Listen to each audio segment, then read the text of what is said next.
Hello നമസ്കാരം കൂട്ടുകാരെ. നമ്മൾ ഇന്ന് പഠിക്കാനായിട്ട് പോകുന്നത് യൂണിവേഴ്സിറ്റി LGSൻ്റെ സിലബസ് ഓറിയൻറ്റഡ് ആയിട്ടുള്ള SCRT ചാപ്റ്റേഴ്സാണ്. ജീവശാസ്ത്രവും പൊതുജനാരോഗ്യവും എന്ന് പറയുന്ന വിഷയത്തിലെ കുറച്ച് അധ്യായങ്ങളാണ് ഇന്ന് പഠിക്കാനായിട്ട് പോകുന്നത്.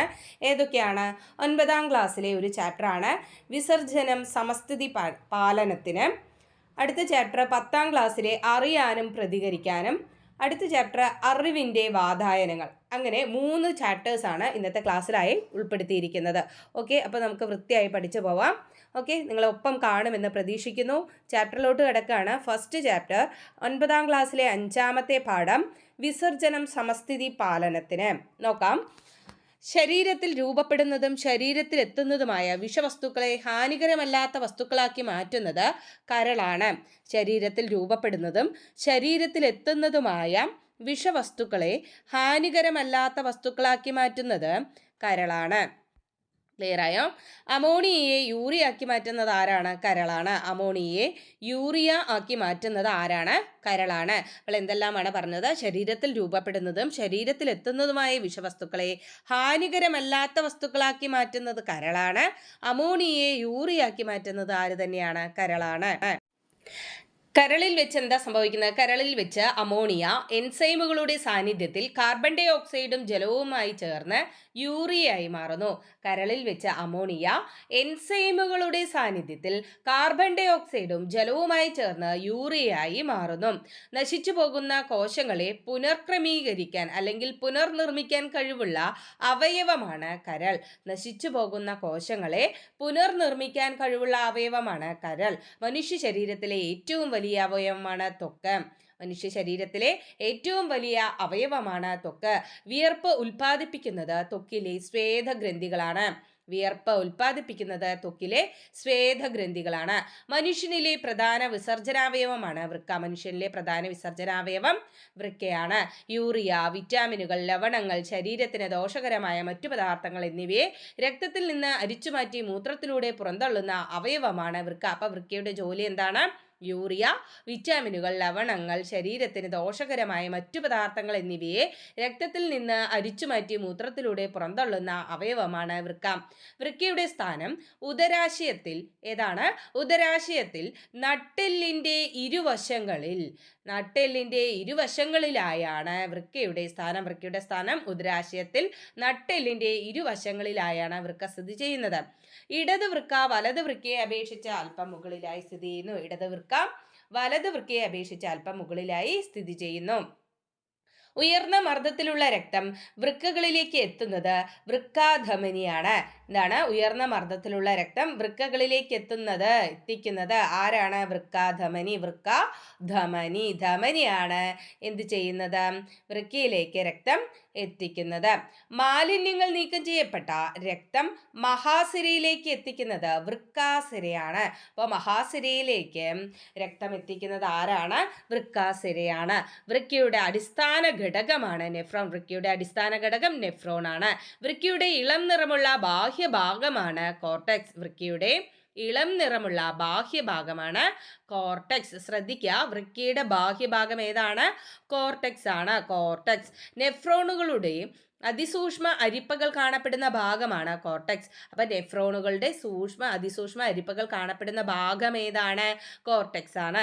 വൃക്കയുടെ കടും നിറമുള്ള ആന്തരഭാഗമാണ് മെഡുല. അപ്പൊ വൃക്കയുടെ കടും നിറമുള്ള ആന്തരഭാഗം ഏതാണ്? മെഡുല്ലയാണ്. മെഡുല്ല. അപ്പോൾ വൃക്കയുടെ പുറം ഭാഗമാണ് കോർട്ടെക്സ്, ആന്തരഭാഗം മെഡുല്ലയാണ്. അത് ഓർത്തിരിക്കുക. നെഫ്രോണുകളുടെ നീണ്ട കുഴലുകൾ കാണപ്പെടുന്ന ഭാഗമാണ് മെഡുല്ല. നെഫ്രോണുകളുടെ നീണ്ട കുഴലുകൾ കാണപ്പെടുന്ന ഭാഗം ഏതാണ്? മെഡുല്ലയാണ് അല്ലേ. അരിപ്പകളിൽ നിന്ന് മൂത്രം ഒഴുകിയെത്തുന്ന ഭാഗമാണ് പെൽവിസ്. അരിപ്പകളിൽ നിന്ന് മൂത്രം ഒഴുകിയെത്തുന്ന ഭാഗം ഏതാണ്? പെൽവിസ് ആണ്. നെഫ്രോണിൽ കപ്പ് പോലെ കാണപ്പെടുന്ന ഭാഗമാണ് ബൊമാൻസ് കാപ്സ്യൂൾ. വളരെ ഇമ്പോർട്ടൻ്റ് ആണ്. ഞാനിതിൽ ഇമ്പോർട്ടൻ്റ് എന്ന് നോട്ട് ചെയ്തിട്ടുള്ളത് ഇമ്പോർട്ടൻ്റ് ആയിട്ട് തന്നെ പഠിക്കാം. നെഫ്രോണിൽ കപ്പ് പോലെ കാണപ്പെടുന്ന ഭാഗം ബൊമാൻസ് കാപ്സ്യൂൾ എന്നറിയപ്പെടുന്നു. ബൊമാൻസ് കാപ്സ്യൂളിൽ നിന്ന് പുറത്തേക്ക് വരുന്ന രക്തക്കുഴലാണ് ഇഫറന്റ് വെസൽ. എന്താണ്? Efferent vessel. ബൊമാൻസ് കാപ്സ്യൂളിൽ നിന്ന് പുറത്തേക്ക് വരുന്ന രക്തക്കുഴൽ അറിയപ്പെടുന്നത് ഇഫറന്റ് വെസൽ എന്നാണ്. എന്താണ് ഇഫറന്റ് വെസൽ? ബമൻസ് ക്യാപ്സ്യൂളിലേക്ക് പ്രവേശിക്കുന്ന വൃക്കാധമനിയുടെ ശാഖയാണ് അഫറന്റ് വെസൽ. ബമൻസ് ക്യാപ്സ്യൂളിലേക്ക് പ്രവേശിക്കുന്ന വൃക്കാധമനിയുടെ ശാഖയാണ് അഫറന്റ് വെസൽ. 1800 ലിറ്റർ രക്തം അരിക്കുമ്പോൾ രൂപപ്പെടുന്ന ഗ്ലോമറുലാർ ഫിൽട്രേറ്റിന്റെ അളവ് 170 ലിറ്ററാണ്. എന്താണ്? 1800 ലിറ്റർ രക്തം അരിക്കുമ്പോൾ രൂപപ്പെടുന്ന ഗ്ലോമറുലാർ ഫിൽട്രേറ്റിന്റെ അളവ് 170 ലിറ്ററാണ്. 1 മിനിറ്റിൽ രൂപപ്പെടുന്ന ഗ്ലോമറുലാർ ഫിൽട്രേറ്റിന്റെ അളവ് 127 മില്ലി ലിറ്റർ. രക്തത്തിലേക്ക് പുനരാകിരണം ചെയ്യപ്പെടുന്ന ഗ്ലോമറുലാർ ഫിൽട്രേറ്റിന്റെ അളവ് 126 മില്ലി ലിറ്റർ ആണ്. 170 ലിറ്റർ ഫിൽട്രേറ്റിൽ നിന്നുണ്ടാകുന്ന മൂത്രത്തിന്റെ അളവ് 1.5 ലിറ്റർ ആണ്. മൂത്രത്തിലെ ജലത്തിന്റെ അളവ് 96%. മൂത്രത്തിലെ യൂറിയയുടെ അളവ് എത്രയാണ്? 2%. അപ്പോൾ മൂത്രത്തിലെ ജലത്തിന്റെ അളവ് 96%, മൂത്രത്തിലെ യൂറിയയുടെ അളവ് 2%. മൂത്രത്തിൽ യൂറിയയുടെ സാന്നിധ്യം മനസ്സിലാക്കാൻ ഉപയോഗിക്കുന്ന സംയുക്തമാണ് സോഡിയം ഹൈപ്പോബ്രോമേറ്റ്. ഏതാണ്? സോഡിയം ഹൈപ്പോബ്രോമേറ്റ് ആണ് മൂത്രത്തിൽ യൂറിയയുടെ സാന്നിധ്യം മനസ്സിലാക്കാൻ ഉപയോഗിക്കുന്നത്. സോഡിയം ഹൈപ്പോബ്രോമേറ്റ് യൂറിയയുമായി പ്രവർത്തിക്കുമ്പോൾ ഉണ്ടാകുന്ന പദാർത്ഥങ്ങളാണ് കാർബൺ ഡൈ ഓക്സൈഡും നൈട്രജനും. സോഡിയം ഹൈപ്പോബ്രോമേറ്റ് യൂറിയയുമായി പ്രവർത്തിക്കുമ്പോൾ ഉണ്ടാകുന്ന പദാർത്ഥങ്ങളാണ് കാർബൺ ഡൈ ഓക്സൈഡ്, നൈട്രജൻ എന്നിവ. മൂത്രവും സോഡിയം ഹൈപ്പോബ്രോമൈറ്റും തമ്മിൽ പ്രവർത്തിക്കുമ്പോൾ നുരഞ്ഞു പൊങ്ങുന്നുണ്ടെങ്കിൽ യൂറിയ ഉണ്ടെന്ന് മനസ്സിലാക്കാം.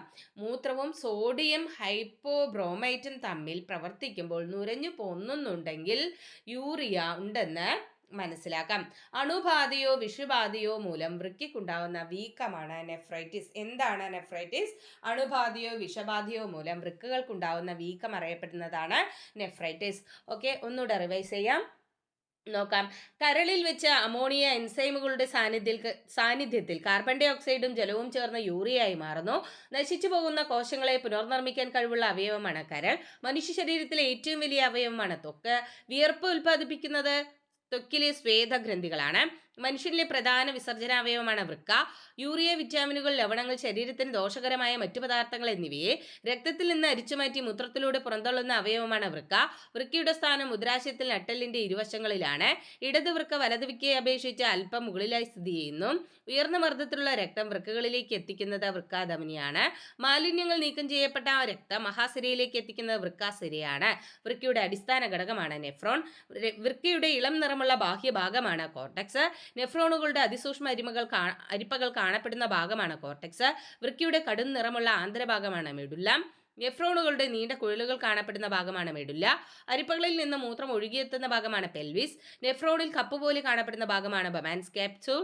ബമാൻസ് ക്യാപ്സ്യൂളിൽ നിന്ന് പുറത്തേക്ക് വരുന്ന രക്തക്കുഴലാണ് ഇഫറന്റ് വെസൽ. ബമാൻസ് ക്യാപ്സ്യൂളിലേക്ക് പ്രവേശിക്കുന്ന വൃക്കാധമനിയുടെ ശാഖയാണ് അഫറന്റ് വെസൽ. 1800 ലിറ്റർ രക്തം അരിക്കുമ്പോൾ രൂപപ്പെടുന്ന ഗ്ലോമറുലാർ ഫിൽട്രേറ്റിന്റെ അളവ് 170 ലിറ്റർ ആണ്. 1 മിനിറ്റിൽ രൂപപ്പെടുന്ന ഗ്ലോമറുലാർ ഫിൽട്രേറ്റിന്റെ അളവ് 127 മില്ലി ലിറ്റർ ആണ്. രക്തത്തിന് പുനരാകിരണം ചെയ്യപ്പെടുന്ന ഗ്ലോമറുലാർ ഫിൽട്രേറ്റിന്റെ അളവ് 126 മില്ലി ലിറ്റർ. 170 ലിറ്റർ ഫിൽട്രേറ്റിൽ നിന്നുണ്ടാവുന്ന മൂത്രത്തിന്റെ അളവ് 1.5 ലിറ്റർ ആണ്. മൂത്രത്തിലെ ജലത്തിന്റെ അളവ് 96%, മൂത്രത്തിലെ യൂറിയയുടെ അളവ് 2%. മൂത്രത്തിൽ യൂറിയയുടെ സാന്നിധ്യം മനസ്സിലാക്കാൻ ഉപയോഗിക്കുന്ന സംയുക്തമാണ് സോഡിയം ഹൈപ്പോബ്രോമൈറ്റ്. സോഡിയം ഹൈപ്പോബ്രോമൈറ്റ് യൂറിയയുമായി പ്രവർത്തിക്കുമ്പോൾ ഉണ്ടാകുന്ന പദാർത്ഥങ്ങളാണ് കാർബൺ ഡൈ ഓക്സൈഡ്, നൈട്രജൻ എന്നിവ. മൂത്രവും സോഡിയം ഹൈപ്പോബ്രോമൈറ്റും തമ്മിൽ പ്രവർത്തിക്കുമ്പോൾ നുരഞ്ഞു പൊന്തുന്നുണ്ടെങ്കിൽ യൂറിയ ഉണ്ടെന്ന് മനസ്സിലാക്കാം. അണുബാധയോ വിഷബാധയോ മൂലം വൃക്കയ്ക്കുണ്ടാകുന്ന വീക്കമാണ് നെഫ്രൈറ്റിസ് എന്നറിയപ്പെടുന്നത്. ഓക്കെ, അപ്പോൾ ഇത്രയും ഭാഗം ക്ലിയർ ആണെന്ന് വിശ്വസിക്കുന്നു. അടുത്ത ഭാഗത്തോട്ട് നീങ്ങാം.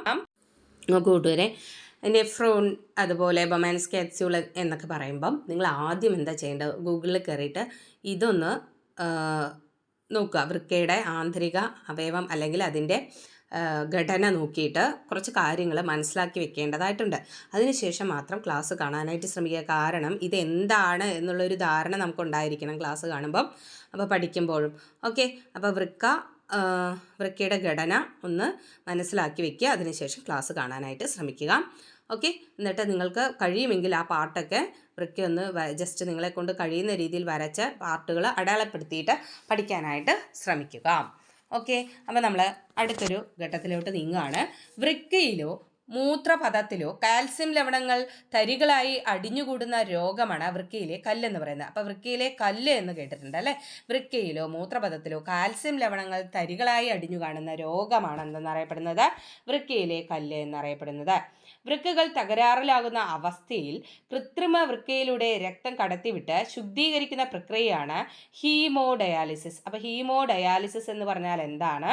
വൃക്കകൾ തകരാറിലാകുന്ന അവസ്ഥയിൽ കൃത്രിമ വൃക്കയിലൂടെ രക്തം കടത്തിവിട്ട് ശുദ്ധീകരിക്കുന്ന പ്രക്രിയയാണ് ഹീമോഡയാലിസിസ്. ആദ്യത്തെ കൃത്രിമ വൃക്ക രൂപകൽപ്പന ചെയ്തത് ആരാണ്? വില്യം ജോഹാൻ കോഫാണ്. ആരാണ്? വില്യം ജോഹാൻ കോഫാണ് ആദ്യത്തെ കൃത്രിമ വൃക്ക രൂപകൽപ്പന ചെയ്തത്. രക്തം കട്ടപിടിക്കുന്നത് തടയുന്നതിന് ചേർക്കുന്ന രാസവസ്തുവാണ് ഹെപ്പാരിൻ. അപ്പോൾ രക്തം കട്ടപിടിക്കുന്നതിന് തടയുന്നതിന് ചേർക്കുന്ന രാസവസ്തുവാണ് ഹെപ്പാരിൻ. ആദ്യമായി വൃക്ക മാറ്റിവെക്കൽ ശസ്ത്രക്രിയ നടത്തിയത് ആരാണ്? ജോസഫ് മുറയാണ്. ആരാണ്? Joseph Murray. ആദ്യമായി വൃക്ക മാറ്റിവെക്കൽ ശസ്ത്രക്രിയ നടത്തിയത് ജോസഫ് മുറയാണ്. ഓക്കെ, ക്ലിയർ ആയില്ലേ? അടുത്തത് ജീവികളും വിസർജനാവയവങ്ങളുമാണ്. ജീവി, അതിൻ്റെ വിസർജനാവയവം, വിസർജ്യ വസ്തു എന്താണ് എന്നുള്ളതാണ് നമുക്ക് തന്നിരിക്കുന്ന ടേബിളിലുള്ളത്. അപ്പോൾ നോക്കാം. അമീബ. അമീബയുടെ വിസർജനാവയവമാണ് സങ്കോചഫേനം. എന്താണ്? സങ്കോചഫേനം. വിസർജ്യ വസ്തു എന്താണ്? അമോണിയ, കോശത്തിൽ അധികമായ ജലം എന്നിവയെ പുറന്തള്ളുന്നു. അപ്പോൾ അമീബയുടെ വിസർജനാവയവം സങ്കോചനഫേനം, അമോണിയ, കോശത്തിൽ അധികമായ ജലം എന്നിവയെ പുറന്തള്ളുന്നു. ഷഡ്പദങ്ങളുടെ വിസർജനാവയവമാണ് മാൽപീജിയൻ നാളി. യൂറിക് ആസിഡ് പുറന്തള്ളുന്നു. Uric acid. മണ്ണിരയുടെ വിസർജനാവയവം ഏതാണ്? നെഫ്രീഡിയ. യൂറിയ, അമോണിയ, ജലം എന്നിവയെ പുറന്തള്ളുന്നു. മണ്ണിരയുടെ വിസർജനാവയവം നെഫ്രീഡിയ. അടുത്തത് മത്സ്യങ്ങളുടെ വിസർജനാവയവമാണ് വൃക്കകൾ. മത്സ്യങ്ങളുടെ വിസർജനാവയവം വൃക്കകൾ. അമോണിയയെ പുറന്തള്ളുന്നു. അടുത്തത് തവളയുടെയും വിസർജനാവയവം വൃക്കകളാണ്. യൂറിയ പുറന്തള്ളുന്നു. അടുത്തത് ഉരഗങ്ങളും പക്ഷികളും അവയുടെ വിസർജനാവയവം വൃക്കകളാണ്. Uric acid പുറന്തള്ളുന്നു. അപ്പോൾ നോക്കൂ, മത്സ്യം, തവള, ഉരഗങ്ങൾ ഇവ മൂന്നിൻ്റെയും, അതുകൂടാതെ പക്ഷിയുടെ ഉണ്ട്, ഇവയുടെ വിസർജനാവയം ഏതാണ്? വൃക്കകളാണെന്ന് ഓർത്തിരിക്കുക. ഓക്കെ, അപ്പോൾ ഒന്നുകൂടെ നോക്കാം. അമീബയുടെ വിസർജനാവയം സങ്കോചഫേനം, അമോണിയ, കോശത്തിൽ അധികമായ ജലം എന്നിവയെ പുറന്തള്ളുന്നു. ഷഡ്പദങ്ങളുടെ വിസർജനാവയം മാൽപീജിയൻ നാളികൾ. യൂറിക് ആസിഡ് പുറന്തള്ളുന്നു. മണ്ണിരയുടെ വിസർജനാവയമാണ് നെഫ്രീഡിയ. യൂറിയ, അമോണിയ, ജലം എന്നിവയെ പുറന്തള്ളുന്നു. മത്സ്യങ്ങളുടെ വിസർജനാവയം വൃക്കകൾ. അമോണിയ പുറന്തള്ളുന്നു. തവളയുടെ വിസർജനാവയം വൃക്കകൾ. യൂറിയ പുറന്തള്ളുന്നു. ഉരഗങ്ങളുടെയും പക്ഷികളുടെയും വിസർജനാവയമാണ് വൃക്കകൾ. യൂറിക് ആസിഡ് പുറന്തള്ളുന്നു. ഓക്കെ, ഇത്രയും ക്ലിയർ അല്ലേ? നമ്മുടെ ടെക്സ്റ്റ് ബുക്കിൽ തന്നിട്ടുള്ള ടേബിളാണ്. വൃത്തിയായിട്ട് പഠിച്ചേക്കുക. തീർച്ചയായിട്ടും ഒരു ക്വസ്റ്റ്യൻ ചോദിക്കുന്നതായിരിക്കും. അപ്പോൾ നോക്കാം. പുൽവർഗ സസ്യങ്ങളിലും ചില കുറ്റിച്ചെടികളിലും ഇലകളുടെ അഗ്രഭാഗത്ത് ജലം പുറന്തള്ളുന്നതിന് സഹായിക്കുന്ന സുഷിരങ്ങൾ അറിയപ്പെടുന്നത് ഹൈഡത്തോഡ് എന്നാണ്. എന്താണ്? ഹൈഡത്തോഡ്.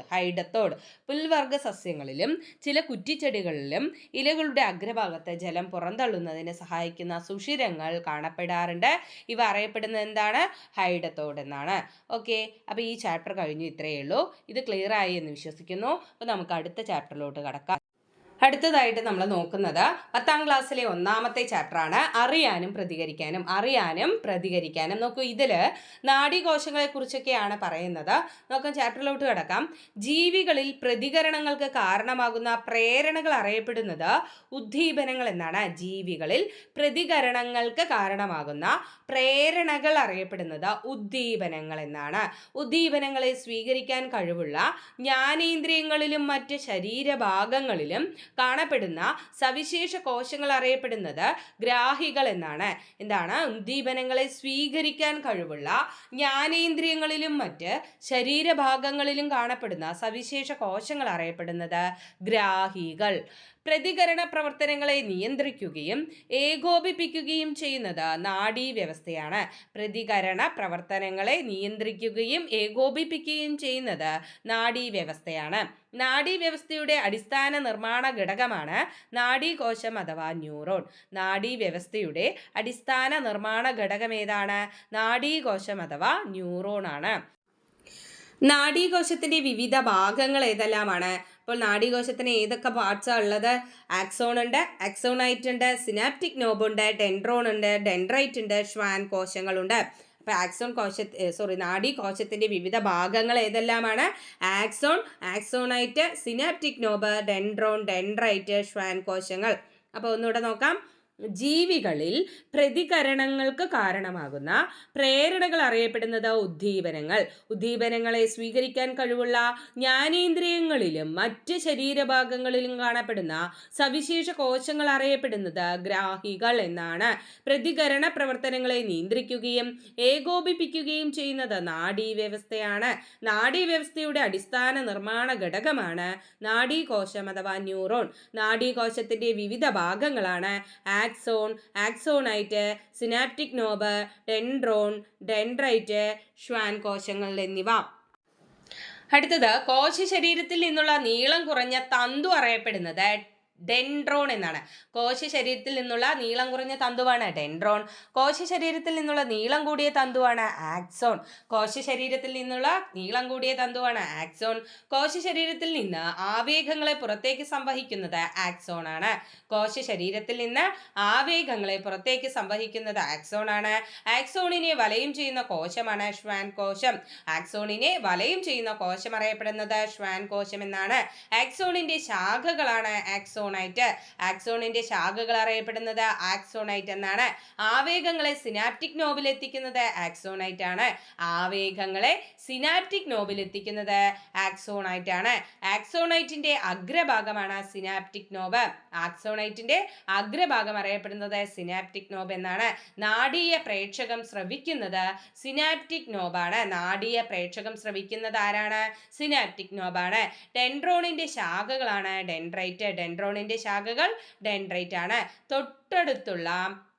തൊട്ടടുത്ത ന്യൂറോണിൽ നിന്ന് സന്ദേശങ്ങൾ സ്വീകരിക്കുന്ന ഭാഗമാണ് ഡെൻഡ്രൈറ്റ്. തൊട്ടടുത്ത ന്യൂറോണിൽ നിന്ന് സന്ദേശങ്ങൾ സ്വീകരിക്കുന്നത് ആരാണ്? ഡെൻഡ്രൈറ്റ് ആണ്. ഡെൻഡ്രൈറ്റിൽ നിന്ന് ആവേഗങ്ങളെ കോശ ശരീരത്തിലേക്ക് എത്തിക്കുന്നത് ഡെൻഡ്രോൺ ആണ്. ഡെൻഡ്രൈറ്റിൽ നിന്ന് ആവേഗങ്ങളെ കോശ ശരീരത്തിലേക്ക് എത്തിക്കുന്നത് ഡെൻഡ്രോൺ ആണ്. ആക്സോണുകളെ വലയം ചെയ്തിരിക്കുന്ന കൊഴുപ്പടങ്ങിയ സ്ഥലം അറിയപ്പെടുന്നത് മയലിൻ ഷീത്ത് എന്നാണ്. ആക്സോണുകളെ വലയം ചെയ്തിരിക്കുന്ന കൊഴുപ്പടങ്ങിയ സ്ഥലമാണ് മയലിൻ ഷീത്ത്. ഒരു കൂട്ടം ആക്സോണുകൾ ചേരുന്നതാണ് നാഡി. എന്താണ് നാഡി? ഒരു കൂട്ടം ആക്സോണുകൾ ചേരുന്നതാണ് നാഡി. പൊതുവെ മയലിൻ ഷീത്ത് നിർമ്മിക്കപ്പെട്ടിരിക്കുന്ന കോശങ്ങളാണ് ഷ്വാൻ കോശങ്ങൾ. അപ്പോൾ ഈ മയലിൻ ഷീത്ത് നിർമ്മിക്കപ്പെട്ടിരിക്കുന്നത് എന്തുകൊണ്ടാണ്? ഷ്വാൻ കോശങ്ങൾ കൊണ്ടാണ്. മസ്തിഷ്കത്തിലും സുഷുമ്നിയിലും മയലിൻ ഷീത്ത് നിർമ്മിക്കപ്പെട്ടിരിക്കുന്ന സവിശേഷ കോശങ്ങൾ അറിയപ്പെടുന്നത് ഒളിഗോഡെൻഡ്രോസൈറ്റുകൾ എന്നാണ്. അപ്പോൾ മസ്തിഷ്കത്തിലും സുഷുമ്നിയിലും മയലിൻ ഷീത്ത് നിർമ്മിക്കപ്പെട്ടിരിക്കുന്ന സവിശേഷ കോശങ്ങളാണ് ഒളിഗോഡെൻഡ്രോസൈറ്റുകൾ. ഏതാണ്? ഒളിഗോഡെൻഡ്രോസൈറ്റുകൾ. മയലിൻ ഷീത്തിന്റെ നിറം എന്താണ്? തിളങ്ങുന്ന വെള്ളനിറം. മസ്തിഷ്കത്തിലും സുഷുമ്നിയിലും മയലിൻ ഷീത്തുള്ള നാഡീകോശങ്ങൾ കൂടുതലായി കാണപ്പെടുന്ന ഭാഗമാണ് വൈറ്റ് മാറ്റർ. അപ്പൊ മസ്തിഷ്കത്തിലും സുഷുമ്നിയിലും മയലിൻ ഷീത്തുള്ള നാഡീകോശങ്ങൾ കൂടുതലായി കാണപ്പെടുന്ന ഭാഗം വൈറ്റ് മാറ്റർ ആണ്. മയലിൻ ഷീത്ത് ഇല്ലാത്ത നാഡീകോശങ്ങൾ കാണപ്പെടുന്നത് ഗ്രേ മാറ്റർ. മയലിൻ ഷീത്ത് ഇല്ല എങ്കിൽ അവിടെ അറിയപ്പെടുന്നത് ഗ്രേ മാറ്റർ എന്നാണ്. മയലിൻ ഷീത്തിന്റെ ധർമ്മങ്ങൾ എന്തെല്ലാമാണ്? ആക്സോണിന് പോഷക ഘടകങ്ങൾ, ഓക്സിജൻ തുടങ്ങിയവ നൽകുക, ആവേഗങ്ങളുടെ വേഗത വർദ്ധിപ്പിക്കുക, വൈദ്യുത ഇൻസുലേറ്ററായി വർത്തിക്കുക, ബാഹ്യക്ഷതങ്ങളിൽ നിന്ന് ആക്സോണിനെ സംരക്ഷിക്കുക. അപ്പോൾ ഈ മയലിൻ ഷീത്തിന് ഒരുപാട് ധർമ്മങ്ങളുണ്ട്. എന്താണ് മയലിൻ ഷീത്തിന്റെ ധർമ്മങ്ങൾ? ആക്സോണിന് പോഷക ഘടകങ്ങളും ഓക്സിജനും നൽകുക, ആവേഗങ്ങളുടെ വേഗത വർദ്ധിപ്പിക്കുക, വൈദ്യുത ഇൻസുലേറ്ററായി വർത്തിക്കുക, ബാഹ്യക്ഷതങ്ങളിൽ നിന്ന് ആക്സോണിനെ സംരക്ഷിക്കുക. ഒരേ സമയം പല ആക്സോണുകളെ പൊതിഞ്ഞോ ഒരു ആക്സോണിനെ വിവിധ ഭാഗങ്ങളിൽ പലതവണ പൊതിഞ്ഞോ മയലിൻ ഷീത്ത് നിർമ്മിക്കുന്ന കോശങ്ങളാണ് ഒളിഗോഡെൻഡ്രോസൈറ്റുകൾ. അപ്പോൾ എന്താണ് ഒളിഗോഡെൻഡ്രോസൈറ്റുകൾ? ഇവ കാണപ്പെടുന്നത് എവിടെയാണ്? മസ്തിഷ്കത്തിലും സുഷുമ്നിയിലുമാണെന്ന് പറഞ്ഞു. ഒരേ സമയം പല ആക്സോണുകളെ പൊതിഞ്ഞോ ഒരു ആക്സോണിന്റെ വിവിധ ഭാഗങ്ങളെ പലതവണ പൊതിഞ്ഞോ മയലിൻ ഷീത്ത് നിർമ്മിക്കുന്ന കോശങ്ങളാണ് ഒളിഗോഡെൻഡ്രോസൈറ്റുകൾ. ആക്സോണിനെ ആവർത്തിച്ച് വലയം ചെയ്യുന്ന കോശങ്ങളാണ് ഷ്വാൻ കോശങ്ങൾ. ആക്സോണിനെ ആവർത്തിച്ച് വലയം ചെയ്യുന്ന കോശങ്ങൾ ഷ്വാൻ കോശങ്ങളാണ്. നാഡീകോശത്തിന്റെ കോശസ്തരത്തിന് പുറത്ത് നിലനിൽക്കുന്ന ചാർജാണ് പോസിറ്റീവ് ചാർജ്. അപ്പോൾ നാഡീകോശത്തിന്റെ കോശസ്തരത്തിന് പുറത്ത് എന്തുണ്ട്? പോസിറ്റീവ് ചാർജ് ഉണ്ട്. നാഡീകോശത്തിന്റെ കോശസ്തരത്തിന് അകത്ത് നിലനിൽക്കുന്ന ചാർജ് ഏതാണ്? Negative charge. അപ്പോൾ നാഡീകോശത്തിന്റെ കോശസ്തരത്തിനകത്ത് നെഗറ്റീവ് ചാർജും പുറത്ത് പോസിറ്റീവ് ചാർജും ഉണ്ടായിരിക്കും. നാഡീകോശത്തിലൂടെ പ്രേഷണം ചെയ്യപ്പെടുന്ന സന്ദേശങ്ങൾ അറിയപ്പെടുന്നത് നാഡീയാവേഗങ്ങൾ. അപ്പോൾ നാഡീകോശത്തിലൂടെ പ്രേഷണം ചെയ്യപ്പെടുന്ന സന്ദേശങ്ങൾ അറിയപ്പെടുന്നത് നാഡീയാവേഗങ്ങൾ എന്നാണ്. രണ്ട് നാഡീകോശങ്ങൾ തമ്മിലോ നാഡീകോശവും പേശികോശവുമായോ നാഡീകോശവും ഗ്രന്ഥികോശവുമായോ ബന്ധപ്പെടുന്ന ഭാഗമാണ് സിനാപ്സ്. അപ്പോൾ രണ്ട് നാഡീകോശങ്ങളുണ്ട്. അതിൽ ഏതുമാവട്ടെ നാഡീകോശങ്ങൾ തമ്മിലോ പേശികോശമായോ അല്ലെങ്കിൽ രണ്ട് നാഡീകോശങ്ങൾ തമ്മിലോ നാഡീകോശവും പേശികോശവുമായോ നാഡീകോശവും ഗ്രന്ഥികോശവുമായോ ബന്ധപ്പെടുന്ന ഭാഗമാണ് എന്തെന്നറിയപ്പെടുന്നത്? സിനാപ്സ് എന്നറിയപ്പെടുന്നത്. ഓക്കെ, അപ്പൊ ഇത്രയും ഭാഗം ക്ലിയർ ആയി എന്ന് വിചാരിക്കുന്നു. ഒന്നുകൂടെ നോക്കാം. കോശ ശരീരത്തിൽ നിന്നുള്ള നീളം കുറഞ്ഞ തന്തുവാണ് ഡെൻഡ്രോൺ. കോശ ശരീരത്തിൽ നിന്നുള്ള നീളം കൂടിയ തന്തുവാണ് ആക്സോൺ. കോശ ശരീരത്തിൽ നിന്ന് ആവേഗങ്ങളെ പുറത്തേക്ക് സംവഹിക്കുന്നത് ആക്സോൺ ആണ്. കോശ ശരീരത്തിൽ നിന്ന് ആവേഗങ്ങളെ പുറത്തേക്ക് സംവഹിക്കുന്നത് ആരാണ്? ആക്സോൺ ആണ്. ആക്സോണിനെ വലയം ചെയ്യുന്ന കോശമാണ് ഷ്വാൻ കോശം. ആക്സോണിന്റെ ശാഖകൾ ആക്സോണൈറ്റ്. ആവേഗങ്ങളെ സിനാപ്റ്റിക് നോബിൽ എത്തിക്കുന്നത് ആക്സോണൈറ്റാണ്. ആക്സോണിന്റെ അഗ്രഭാഗമാണ് സിനാപ്റ്റിക് നോബ്. നാഡീയ പ്രേഷണം സ്രവിക്കുന്നത് സിനാപ്റ്റിക് നോബിലാണ്. ഡെൻഡ്രോണിന്റെ ശാഖകളാണ് ഡെൻഡ്രൈറ്റ്. തൊട്ടടുത്ത ന്യൂറോണിൽ നിന്ന് സന്ദേശങ്ങൾ സ്വീകരിക്കുന്ന ഭാഗമാണ് ഡെൻഡ്രൈറ്റ്. ഡെൻഡ്രൈറ്റിൽ നിന്ന് ആവേഗങ്ങളെ കോശ ശരീരത്തിലേക്ക് എത്തിക്കുന്നത് ആരാണ്? ഡെൻഡ്രോൺ ആണ്. ആക്സോണുകളെ വലയം ചെയ്ത് കാണപ്പെടുന്ന കൊഴുപ്പടങ്ങിയ സ്ഥലമാണ് മൈലിൻ ഷീത്ത്. ഒരു കൂട്ടം ആക്സോണുകൾ ചേരുന്നതാണ് നാഡി. പൊതുവെ മൈലിൻ ഷീറ്റിൽ നിർമ്മിക്കപ്പെട്ടിരിക്കുന്ന കോശങ്ങളാണ് ഷ്വാൻ കോശങ്ങൾ. മസ്തിഷ്കത്തിലും സുഷുമ്നയിലും മൈലിൻ ഷീറ്റിൽ നിർമ്മിക്കപ്പെട്ടിരിക്കുന്ന സവിശേഷ കോശങ്ങൾ അറിയപ്പെടുന്നത് ഒളിഗോഡെൻഡ്രോസൈറ്റുകൾ എന്നാണ്. മൈലിൻ ഷീറ്റിന്റെ നിറം എന്താണ്? തിളങ്ങുന്ന വെള്ള നിറം. മസ്തിഷ്കത്തിലും സുഷുമ്നയിലും മൈലിൻ ഷീറ്റുള്ള നാഡീകോശങ്ങൾ കൂടുതലായി കാണപ്പെടുന്ന ഭാഗം അറിയപ്പെടുന്നത് വൈറ്റ് മാറ്റർ എന്നാണ്. മൈലിൻ ഷീത്ത് ഇല്ലാത്ത നാഡീകോശങ്ങൾ കാണപ്പെടുന്ന ഭാഗം ഗ്രേ മാറ്റർ ആണ്. മൈലിൻ ഷീത്തിന്റെ ധർമ്മങ്ങൾ എന്തെല്ലാമാണ്? ആക്സോണിന് പോഷകഘടകങ്ങൾ ഓക്സിജനും തുടങ്ങിയവ നൽകുക, ആവേഗങ്ങളുടെ വേഗത വർദ്ധിപ്പിക്കുക, വൈദ്യുത ഇൻസുലേറ്ററായി വർത്തിക്കുക, ബാഹ്യക്ഷതങ്ങളിൽ നിന്ന് ആക്സോണിനെ സംരക്ഷിക്കുക. ഒരേ സമയം പല ആക്സോണുകളെ പൊതിഞ്ഞോ ഒരു ആക്സോണിന്റെ വിവിധ ഭാഗങ്ങളെ പലതവണ പൊതിഞ്ഞോ മൈലിൻ ഷീറ്റ് നിർമ്മിക്കുന്ന കോശങ്ങളാണ് ഒളിഗോഡെൻഡ്രോസൈറ്റുകൾ. ആക്സോണിനെ ആവർത്തിച്ച് വലയം ചെയ്യുന്ന കോശങ്ങളാണ് ഷ്വാൻ കോശങ്ങൾ. നാഡീകോശത്തിന്റെ കോശസ്തരത്തിന് പുറത്ത് നിലനിൽക്കുന്ന ചാർജ് പോസിറ്റീവും അകത്ത് നിലനിൽക്കുന്ന ചാർജ് നെഗറ്റീവുമായിരിക്കും. നാഡീകോശത്തിലൂടെ പ്രേഷണം ചെയ്യപ്പെടുന്ന സന്ദേശങ്ങൾ അറിയപ്പെടുന്നത് നാഡീയാവേഗങ്ങൾ എന്നാണ്. രണ്ട് നാഡീകോശങ്ങൾ തമ്മിലോ നാഡീകോശവും പേശികോശവുമായോ നാഡീകോശവും ഗ്രന്ഥികോശവുമായോ ബന്ധപ്പെടുന്ന ഭാഗമാണ് സിനാപ്സ് എന്നറിയപ്പെടുന്നത്. ഓക്കെ, ഇത്രയും കാര്യങ്ങൾ വ്യക്തമല്ലേ? നോക്കാം അടുത്ത ഒരു ഭാഗം. നാഡീയ പ്രേക്ഷകങ്ങൾക്ക് ഉദാഹരണങ്ങളാണ് അസറ്റൈൽ കൊളിൻ, ഡൊപാമിൻ എന്നിവ. എന്താണ്? നാഡീയ പ്രേക്ഷകങ്ങളുണ്ടല്ലോ, അതാണല്ലോ സ്രവിക്കുന്നത്, നാഡീയ പ്രേക്ഷകങ്ങൾ അല്ലെ. നാഡീയ പ്രേക്ഷകങ്ങൾക്ക് ഉദാഹരണങ്ങൾ ഏതെല്ലാമാണ്? അസറ്റൈൽ കൊളിനും ഡോപ്പമിനും. അസറ്റൈൽ കൊളിൻ, ഡോപ്പമിൻ എന്നിവ നാഡീയ പ്രേക്ഷകങ്ങൾക്ക് ഉദാഹരണങ്ങളാണ്.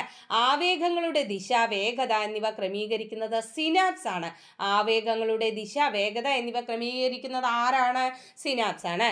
മസ്തിഷ്കത്തിലേക്കും സുഷുമ്നയിലേക്കും സന്ദേശങ്ങളെ വഹിക്കുന്ന നാഡീകോശങ്ങൾ അറിയപ്പെടുന്നത് സംവേദ നാഡീകോശങ്ങൾ. അപ്പോൾ മസ്തിഷ്കത്തിലേക്കും സുഷുമ്നയിലേക്കും സന്ദേശങ്ങളെ വഹിക്കുന്ന നാഡീകോശങ്ങൾ അറിയപ്പെടുന്നത് സംവേദ നാഡീകോശങ്ങൾ.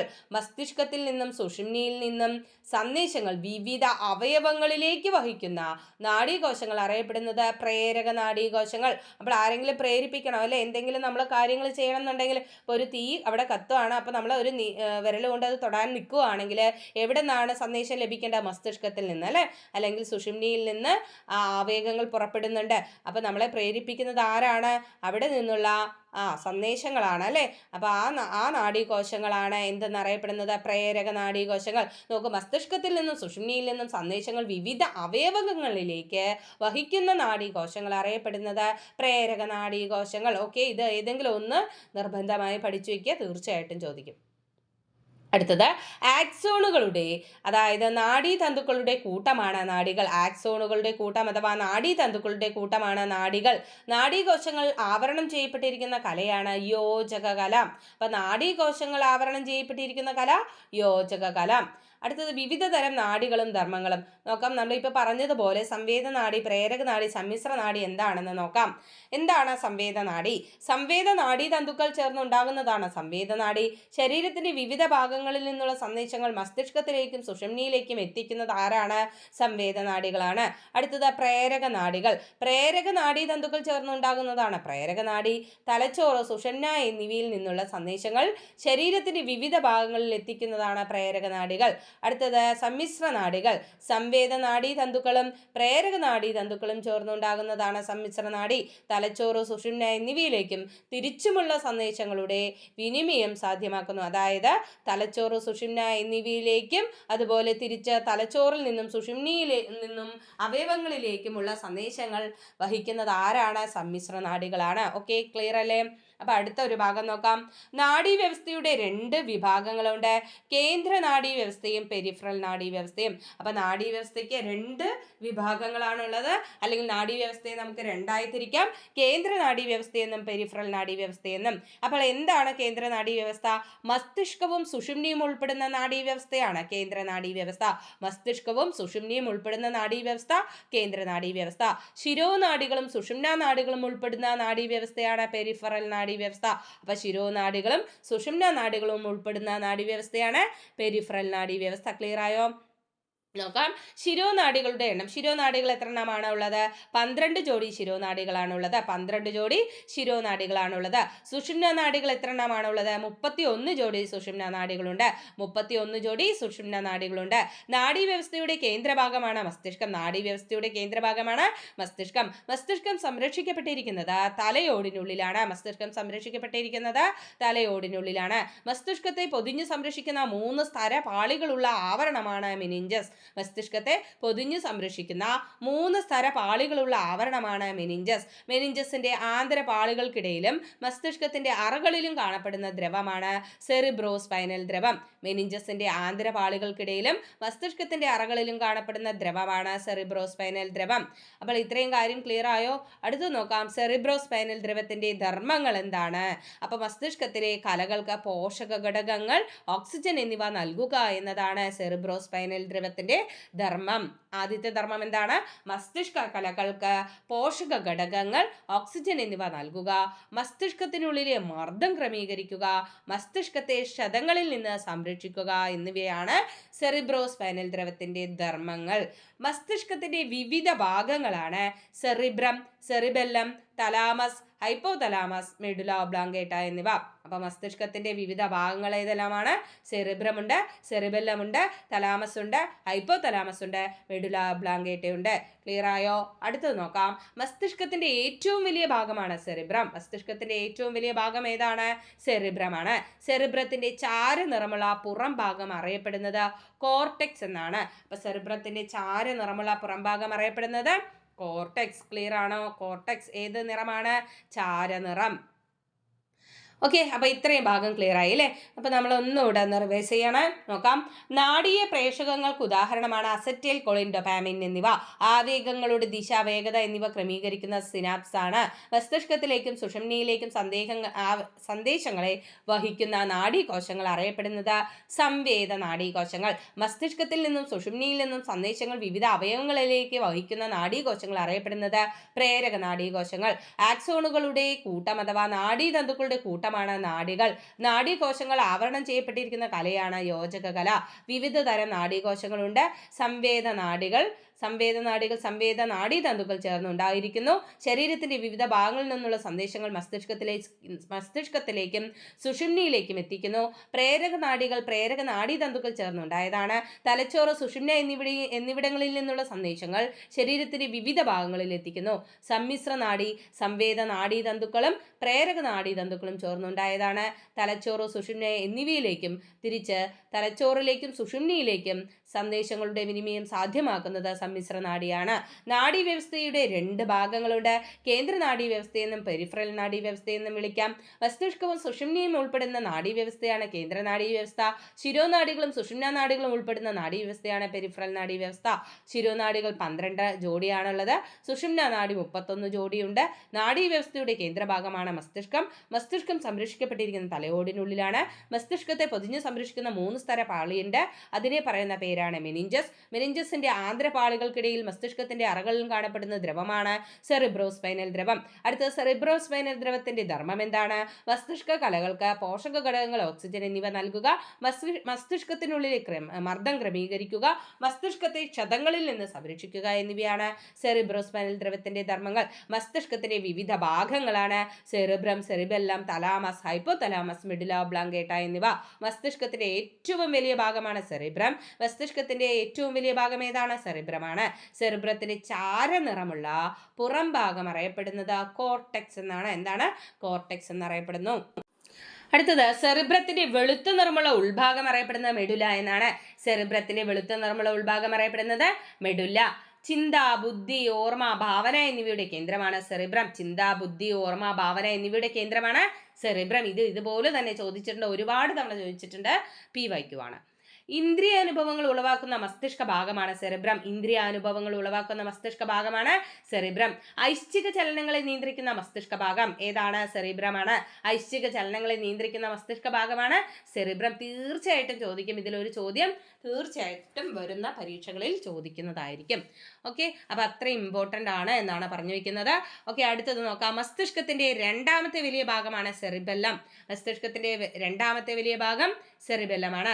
സെറിബ്രത്തിന് പിന്നിൽ താഴെ 2 ദളങ്ങളായി കാണപ്പെടുന്നതാണ് സെറിബെല്ലം. സെറിബ്രത്തിന് പിന്നിൽ താഴെ 2 ദളങ്ങളായി കാണപ്പെടുന്നതാണ് സെറിബെല്ലം. പേശി പ്രവർത്തനങ്ങളെ ഏകോപിപ്പിച്ച് ശരീര തുലന നില പാലിക്കാൻ സഹായിക്കുന്നത് സെറിബെല്ലമാണ്. പേശി പ്രവർത്തനങ്ങളെ ഏകോപിപ്പിച്ച് ശരീര തുലന നില പാലിക്കാൻ സഹായിക്കുന്നത് ആരാണ്? സെറിബെല്ലമാണ്.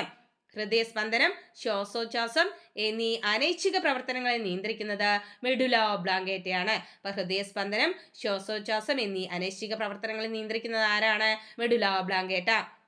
ആന്തരിക സമസ്ഥിതി പരിപാലനത്തിന് പ്രധാന പങ്ക് വഹിക്കുന്നത് ഹൈപ്പോതലാമസ് ആണ്.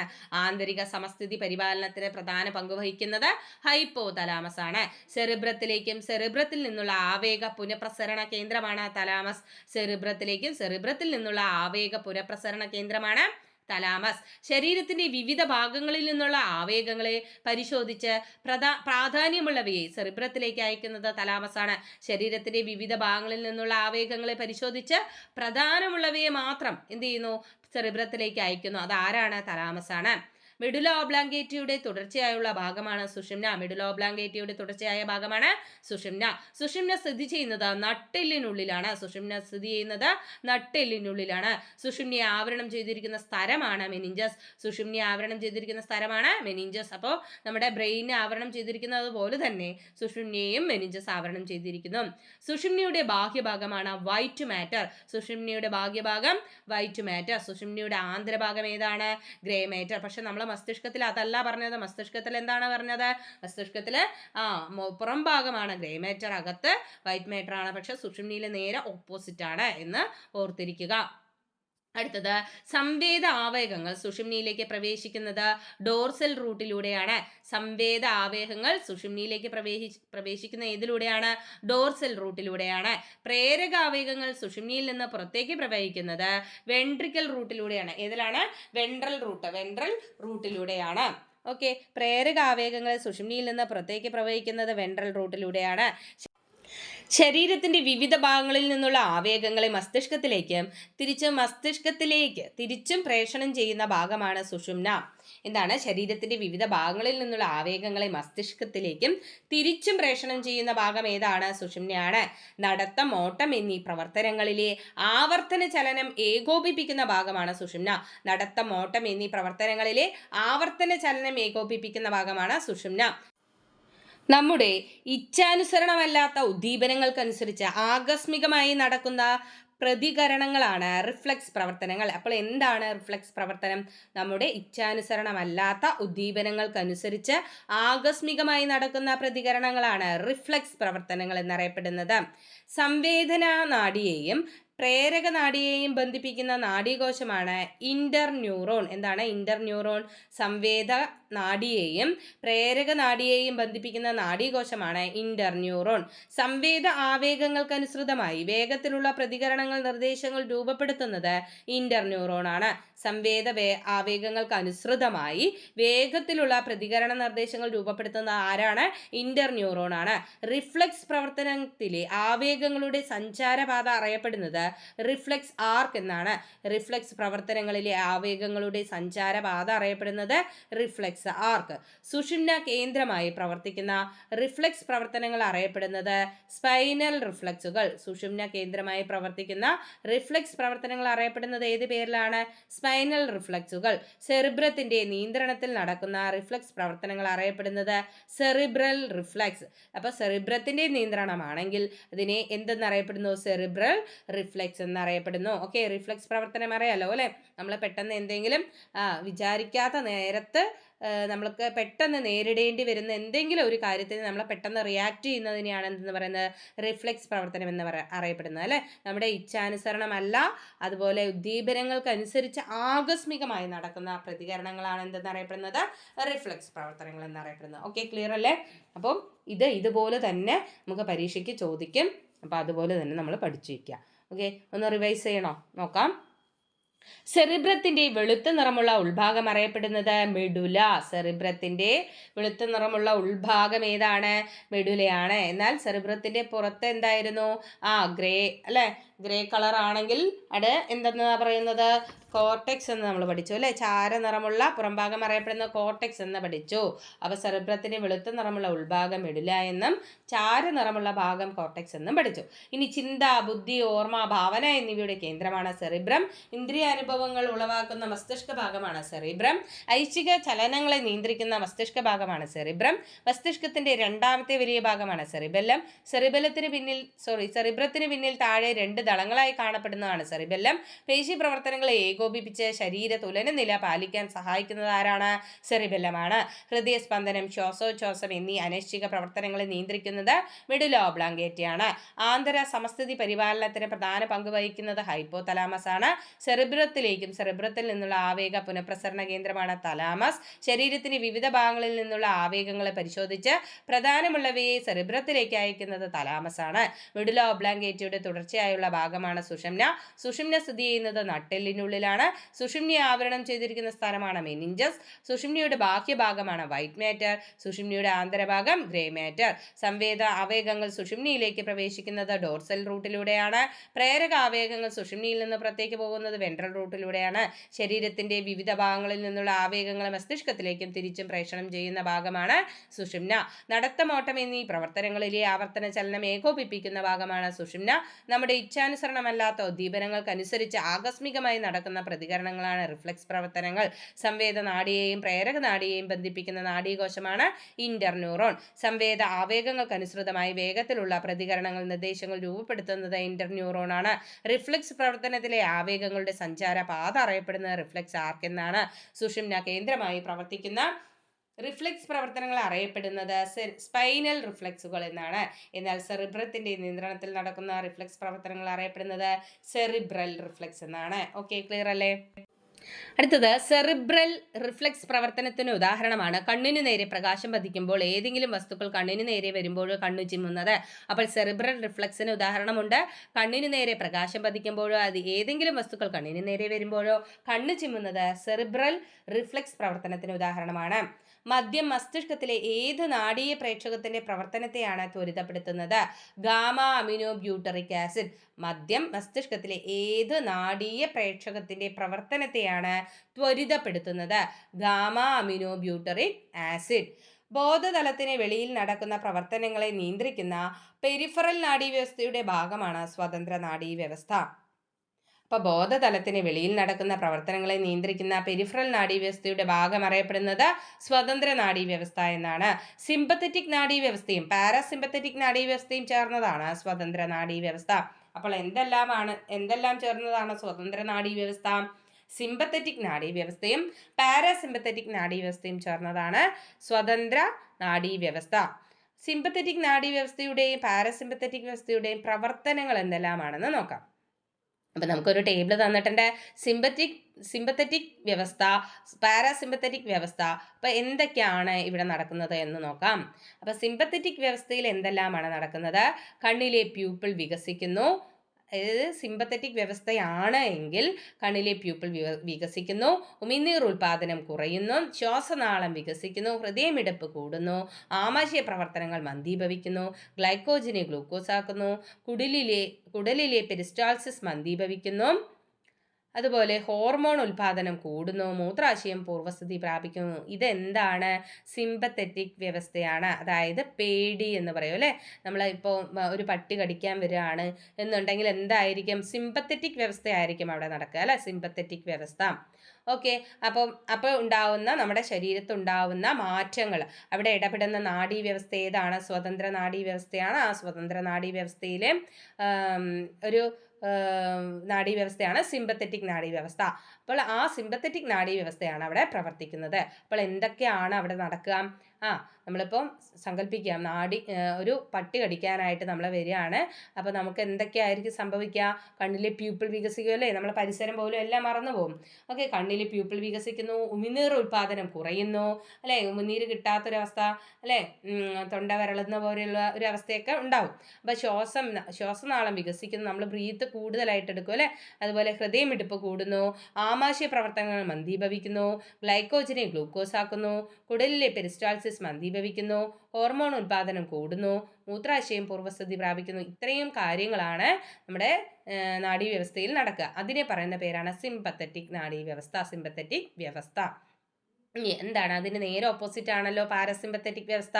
കണ്ണിലെ പ്യൂപ്പിൾ ചുരുങ്ങുന്നു, ഉമിനീർ ഉൽപാദനം കൂടുന്നു, ശ്വാസനാളം സങ്കോചിക്കുന്നു, ഹൃദയമിടിപ്പ് സാധാരണ നിലയിലാകുന്നു, ആമാശയ പ്രവർത്തനങ്ങൾ സാധാരണ നിലയിലാകുന്നു, ഗ്ലൂക്കോസിനെ ഗ്ലൈക്കോജനാക്കി മാറ്റുന്നു, കുടലിലെ പെരിസ്റ്റാൾസിസ് സാധാരണ നിലയിലാകുന്നു, ഹോർമോൺ ഉൽപാദനം കുറയുന്നു, മൂത്രാശയം ചുരുങ്ങുന്നു. ഇതാണ് പാരാസിമ്പത്തറ്റിക് വ്യവസ്ഥയുടെ പ്രവർത്തനങ്ങൾ. ഓക്കെ, ഇത്രയും ക്ലിയർ അല്ലേ? ഇനി അടുത്തത് നോക്കാം. മസ്തിഷ്കത്തിലെ നാഡീകലകളിൽ അലേയമായ ഒരുതരം പ്രോട്ടീൻ അടിഞ്ഞുകൂടുന്നതിൻ്റെ ഫലമായി ന്യൂറോണുകൾ നശിക്കുന്ന രോഗമാണ് അൾഷിമേഴ്സ് എന്ന് പറയുന്നത്. അപ്പോൾ നമ്മൾ അൾഷിമേഴ്സ് എന്ന് കേട്ടിട്ടുണ്ട് അല്ലേ.